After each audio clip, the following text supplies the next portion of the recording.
اعوذ باللہ من الشیطان الرجیم بسم اللہ الرحمن الرحیم۔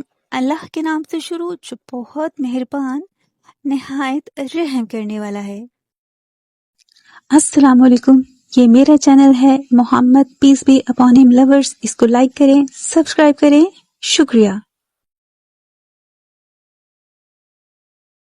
جی۔ السلام علیکم، آج ہم ایک بہت اہم اسلامی مسئلے پر بات کریں گے، اور وہ ہے طلاق یافتہ عورت کی عدت، خلا لینے والی عورت کی عدت اور بیوہ عورت کی عدت۔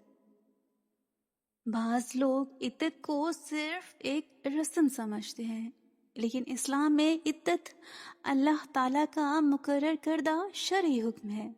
مسلمان کے لیے اصل بات یہ ہے کہ جب اللہ اور اس کے رسول صلی اللہ علیہ وسلم کسی معاملے کا حکم دے دیں تو ہم اپنی عقل اور خواہش کے بجائے اللہ کے حکم کے سامنے سر تسلیم خم کریں۔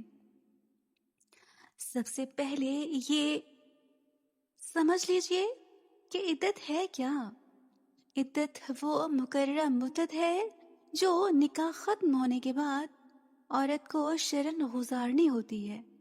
اس مدت کے دوران بعض احکام لاگو ہوتے ہیں، مثلاً فوراً نیا نکاح نہیں کیا جا سکتا۔ عدت کے احکام ہر عورت کے لیے ایک جیسے تو نہیں ہوتے۔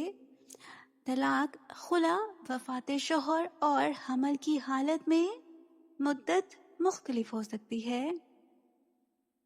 طلاق یافتہ عورت کی عدت اللہ تعالیٰ فرماتے ہیں، سورہ بقرہ کی آیت نمبر 228، ترجمہ: اور طلاق یافتہ عورتیں اپنے آپ کو 3 قروء تک روکے رکھیں۔ فقہ نے لفظ قروء کی تشریح میں اختلاف کیا۔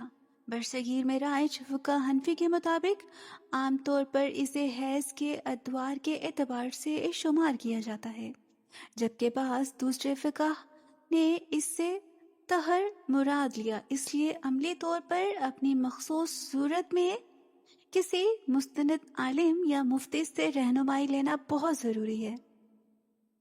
لیکن یہاں ایک بہت اہم بات سمجھیں، اگر عورت کو طلاق دی گئی اور وہ حاملہ ہے تو اس کی عدت 3 حیض نہیں بلکہ بچے کی پیدائش تک ہے۔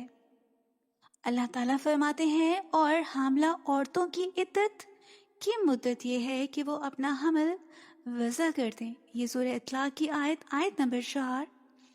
یعنی عورت کو طلاق کے چند دن بعد ہی بچہ پیدا ہو جائے تو اس کی عدت ولادت کے ساتھ پوری ہو سکتی ہے، اور اگر ولادت میں زیادہ وقت باقی ہو تو عدت بچے کی پیدائش تک جاری رہے گی۔ اور اگر نکاح تو ہوا تھا لیکن میاں بیوی کے درمیان ازدواجی تعلق قائم ہونے سے پہلے طلاق ہو گئی تو ایسی صورت میں عام طور پر عدت نہیں ہوتی۔ اللہ تعالیٰ فرماتے ہیں، پھر تم نے انہیں ہاتھ لگانے سے پہلے طلاق دے دی تو تمہارے لیے ان پر کوئی عدت نہیں جسے وہ پورا کریں۔ یہ سورہ الاحزاب کی آیت نمبر 49۔ یہاں بھی ایک اہم بات کہ ہر طلاق کی صورت ایک جیسی نہیں ہوتی۔ طلاق رجعی اور طلاق بائن کے بعض الگ فقہی احکام ہوتے ہیں، اس لیے کسی حقیقی معاملے میں اپنے طور پر فیصلہ کرنے کے بجائے مستند مفتی سے فتویٰ لینا چاہیے۔ اب آئیں خلا کی طرف۔ خلا وہ صورت ہے جس میں عورت علیحدگی چاہتی ہے اور شرعی طریقے سے نکاح ختم کیا جاتا ہے۔ خلا کا مشہور واقعہ حضرت ثابت بن قیس رضی اللہ تعالیٰ عنہم کی اہلیہ کا ہے۔ صحیح بخاری میں آتا ہے کہ حضرت ثابت بن قیس رضی اللہ تعالیٰ عنہم کی اہلیہ نبی کریم صلی اللہ علیہ وسلم کی خدمت میں حاضر ہوئیں اور عرض کیا کہ مجھے ثابت کے دین اور اخلاق پر کوئی اعتراض نہیں، لیکن میں اس نکاح کو نبھا نہیں پا رہی۔ نبی کریم صلی اللہ علیہ وسلم نے ان سے پوچھا کہ کیا وہ اپنا مہر کا باغ واپس کر دیں گی؟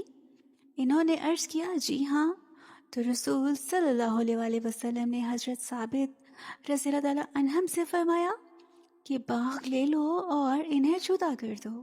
یہ صحیح بخاری کی حدیث ہے، حدیث کا نمبر 5273۔ اس حدیث سے خلا کا شرعی جواز معلوم ہوتا ہے۔ اب سوال پیدا ہوتا ہے کہ خلا کے بعد عدت کتنی؟ یہاں فقہ کے درمیان اختلاف موجود ہے، اور ویڈیو میں یہ بات دیانتداری سے بتانی چاہیے۔ فقہ حنفی اور جمہور فقہ کے نزدیک خلا کے بعد عدت طلاق کی عدت کے اصول کے مطابق ہوتی ہے، جبکہ بعض اہل علم ایک حیض والی روایت کی بنیاد پر خلا کی عدت ایک حیض قرار دیتے ہیں۔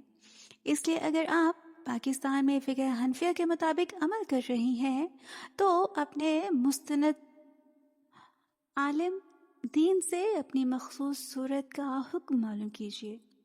یہ بات یاد رکھیے کہ خلا کوئی کھیل نہیں، اور نہ ہی طلاق کو غصے میں زبان پر لانا معمولی بات ہے۔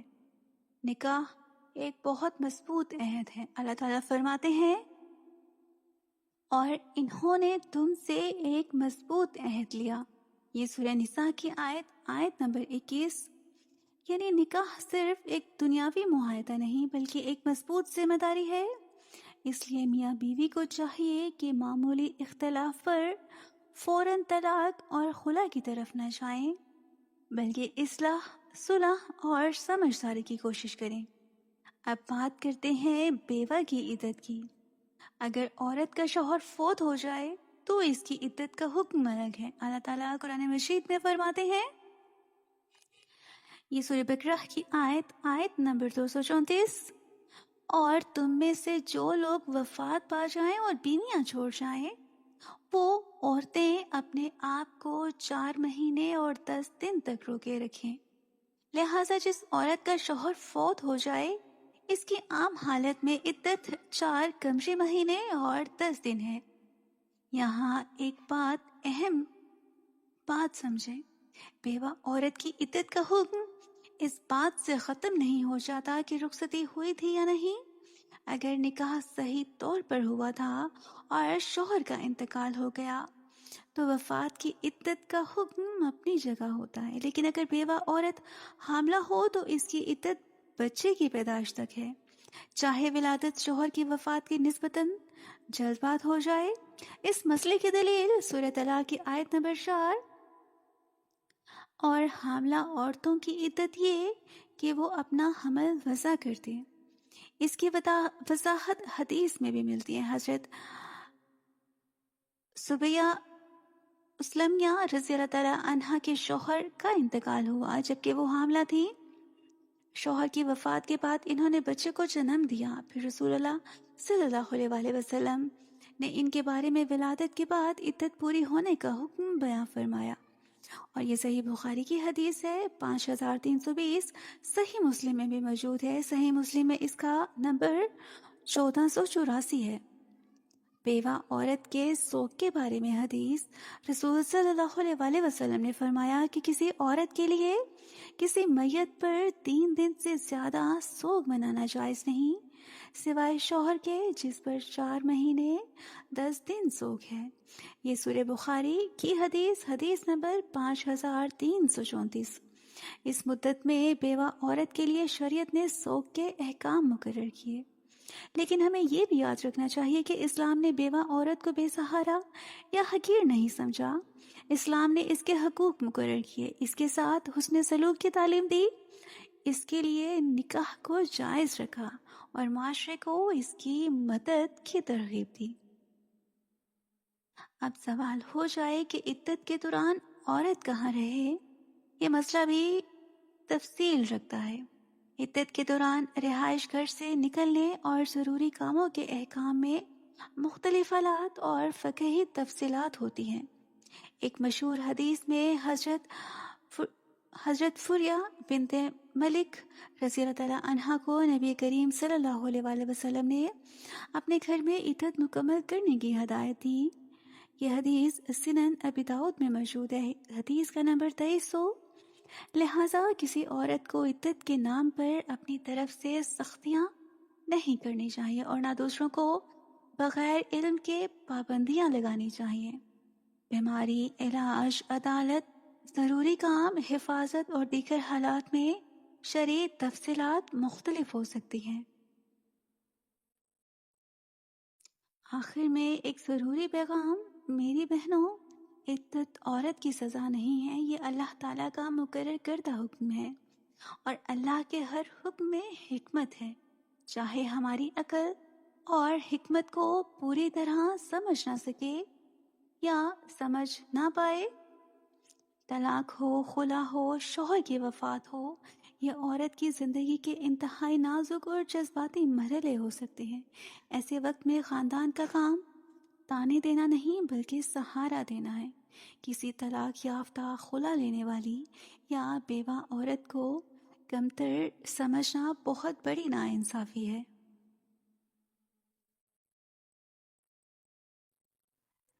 تو ویڈیو کے لیے ایک آپ کے لیے ضروری نوٹ آخر میں کہ طلاق اور خلا اور عدت کے معاملات میں ہر لفظ یا ایک واقعہ بدلنے سے شرعی حکم بدل سکتا ہے، اس لیے کسی مخصوص عورت کے ذاتی کیس کا فیصلہ صرف اس ویڈیو کی بنیاد پر نہ کریں بلکہ مستند مفتی یا دارالافتاء سے تفصیلی فتویٰ لیجئے۔